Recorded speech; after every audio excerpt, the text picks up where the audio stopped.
Jaya. And I'm Stanley. And tonight we're reading Winnie and Wilbur. Let's start. Winnie the Witch lived in a black house in the forest. The house was black on the outside and black on the inside. The carpets were black, the chairs were black, the bed was black, and it had black sheets and black blankets. Even the bath was black. Winnie lived in her black house with her cat, Wilbur. He was black too, and that is how the trouble began. When Wilbur sat on a chair with his eyes open, Winnie could see him. She could see his eyes anyway. But when Wilbur closed his eyes and went to sleep, Winnie couldn't see him at all. So she sat on him. When Wilbur sat on the carpet with his eyes open, Winnie could see him. She could see his eyes anyway. But when Wilbur closed his eyes and went to sleep, Winnie couldn't see him at all. So she tripped over him. One day, after a nasty fall, Winnie decided something had to be done. She picked up her magic wand, waved it once, abracadabra! Wilbur wasn't a black cat no longer. He was bright green. Now, when Wilbur slept on the chair Winnie could see him. When Wilbur slept on the floor, Winnie could see him. And she could see him when he slept on the bed. But Wilbur was not allowed to sleep on the bed.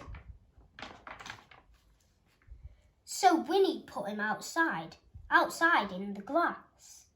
When Wilbur sat outside in the grass, Winnie couldn't see him, even when his eyes were wide open. Winnie came hurrying outside, tripped over Wilbur, turned 3 somersaults and fell into a rose bush. Oh! This time Winnie was furious. She picked up her magic wand, waved it 5 times, and abracadabra! Wilbur had a red head, a yellow body, a pink tail, blue whiskers, and 4 purple legs. But his eyes were still green. Now Winnie could see Wilbur when he sat on a chair, when he lay on the carpet, when he crawled into the grass, and even when he climbed to the top of the tallest tree. Wilbur climbed to the top of the tallest tree to hide. He looked ridiculous, and he knew it. Even the birds laughed at him. Aww.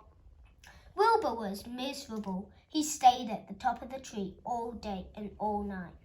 Next morning, Wilbur was still up the tree. Winnie was worried. She loved Wilbur and hated him to be miserable. Then Winnie had an idea. She waved her magic wand and abracadabra! Wilbur was a black cat once more. He came down from the tree purring. Then Winnie waved her wand again and again and again. Abracadabra!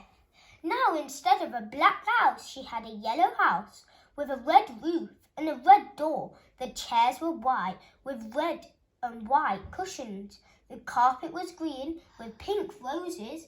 The bed was blue with pink and white sheets and pink blankets. The bath was a gleaming white. And now Winnie can see Wilbur no matter where he sits. And that's the end of Winnie and Wilbur. See you all again soon. Bye. Bye.